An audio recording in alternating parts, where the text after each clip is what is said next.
तो ये पैनासोनिक का 42 इंच का 3D टीवी है। तो इसमें इन्वर्टर और बैकलाइट दोनों ख़राब था, तो रेडी हो गया। सर भी आए हुए हैं एकदम लेकर के, खुद से लेकर के आए हुए हैं। हम लोग होम सर्विस नहीं दिए हैं, वो खुद से घर से उठा करके टीवी लेकर के आए हुए हैं रिपेयरिंग कराने के लिए सर्विस सेंटर में। तो इसका मॉडल नंबर आप लोग को दिखा रहे हैं, देखिए। तो ये मॉडल नंबर है THL42ET60D मॉडल इसका हुआ।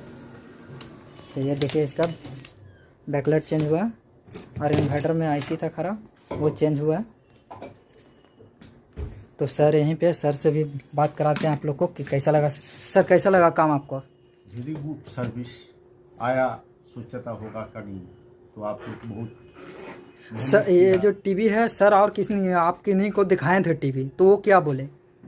वो मैंने पैनासोनिक वालों को बोला था जी, वो आया था जी।